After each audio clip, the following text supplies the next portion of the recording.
Okay class, now 12th class हमारा chapter start हो चुका था, एडमिशन ऑफ अ पार्टनर, यानी कि नया पार्टनर जब एडमिट हो रहा है हमारे बिजनेस में। तो मैंने इसके बारे में आपको बहुत सारी चीजें बता भी दी, एक शॉर्ट इजी लैंग्वेज में आपको एक समरी बताता हूँ ना, एडमिशन ऑफ अ पार्टनर की थ्योरी। तो अगर कोई भी पार्टनर जो न्यू पार्टनर होता है, suppose to be A and B are the old partner, ये कौन से पार्टनर है बेटा? ओल्ड पार्टनर है। तो अगर यहां पे एक न्यू पार्टनर आ रहा है सी, न्यू पार्टनर, तो पहली बात तो मैं आपको बता दूं, अकॉर्डिंग टू पार्टनरशिप डीड और रूल क्या कहता है पार्टनरशिप एक्ट 1932 के अंतर्गत, कि अगर कोई भी नया पार्टनर आता है तो ये पार्टनर तभी आ सकता है जब जितने पुराने पार्टनर ए बी सी या जितने भी पुराने पार्टनर होंगे अगर वो एग्री होंगे तो ही नया पार्टनर एडमिट हो सकता है, अदरवाइज नया पार्टनर एडमिट नहीं हो पाएगा। तो यानी कि रजामंदी सबकी होनी चाहिए। जब पार्टनर एक नया पार्टनर हमारे बिजनेस में आता है तो मैंने आपको बताया था कि वो दो चीजें लेकर के आता है। पहली चीज क्या लेकर के आता है? वो कैपिटल लेकर के आता है, जो उसे लेके आनी ही आनी है। और सेकंड चीज क्या होती है बच्चों कि वो क्या लेकर के आता है? गुडविल लेकर के आता है। तो यहां पे देखो, हमारा बिजनेस है 1 साल 2 साल 5 साल 10 साल 20 साल 50 साल 100 साल, पता नहीं कितना पुराना बिजनेस चला हुआ आ रहा है। तो जब बिजनेस जितना पुराना हो जाता है तो उसकी एक गुडविल मेंटेन होती है ना, गुडविल बनती रहती है उसकी। तो देखो, बिजनेस कम में आने के लिए पार्टनर को कैपिटल तो लेके आनी पड़ती है, बट उसके बावजूद उसको अपनी गुडविल भी लेके आनी पड़ती है। क्यों? क्योंकि हमने इतने साल बिजनेस को चलाया, उसका नाम बनाया। तो आपने गुडविल का चैप्टर पढ़ा था, तो इट मींस कि goodwill is very important. Goodwill वो लेकर के आएगा क्योंकि हमने जो इतना टाइम काम और मेहनत करा है, अब उसका पार्टनर, वो जो पार्टनर नया आ रहा है, अब उसका पार्ट वो भी बन जाएगा।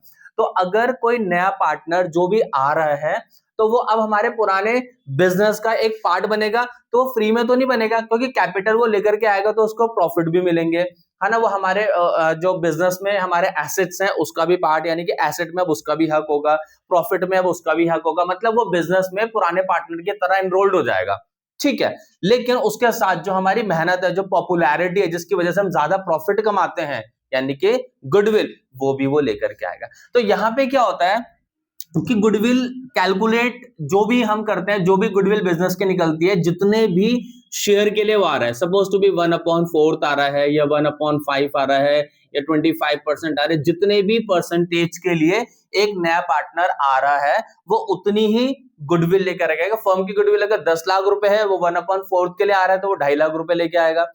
1/5 के लिए लेके आ रहा है तो वो 2 लाख रुपए लेके आएगा। मतलब उसका जितना भी पार्ट होगा वो निकाल देंगे। उसके बाद जितनी भी वो गुडविल लेकर के आएगा, ये वाली गुडविल ओल्ड पार्टनर्स आपस में रख लेते हैं। कौन रख लेते हैं?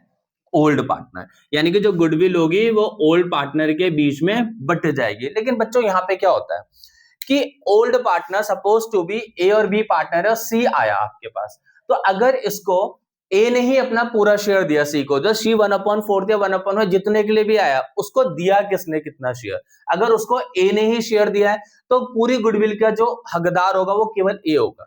अगर बी ने दिया है तो पूरी की पूरी गुडविल बी को मिलेगी।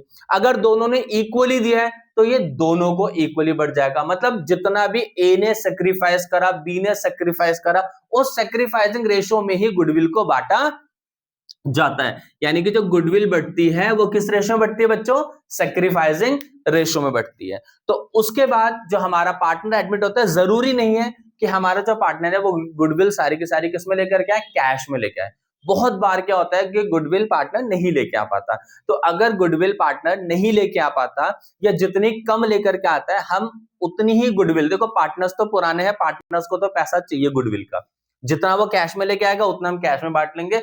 लेकिन जो वो नहीं लेके आ पाएगा उसको हम क्या करेंगे? उसकी कैपिटल से निकालेंगे। तो हम उसको करंट अकाउंट से डील करते हैं, उसकी कैपिटल से उतना पैसा निकाल दिया जाता है और वो हम आपस में बांट लेते हैं, जो पुराने पार्टनर्स होते हैं। उसके बाद मैंने यहाँ पे आपको सिचुएशंस बताई है कि अगर कोई नया पार्टनर आता है तो वो पुराने पार्टनर से पैसा लेगा, या वो सॉरी जो कोई नया पार्टनर था पुराने पार्टनर शेयर लेगा। किस तरीके से शेयर लेगा? हो सकता है शेयर गिवन हो सकता है बस ये गिवन हो कि भाई नया पार्टनर है 1/4 के लिए आ रहा है, तो उसको कैसे कैलकुलेट करेंगे? एक पर्टिकुलर रेशो में ए और बी ने सी को दिया है, उसको कैसे कैलकुलेट करेंगे? या बहुत सारे सिचुएशंस है, केसेस है हमारे पास, वो सारे के सारे सिचुएशन और केसेस हमारे पास हैं। तो किस तरीके से हम न्यू रेशो निकालेंगे, किस तरीके से हम सैक्रिफाइसिंग रेशियो निकालेंगे, ये आपका इंट्रोडक्शन था। ठीक है, थैंक यू क्लास।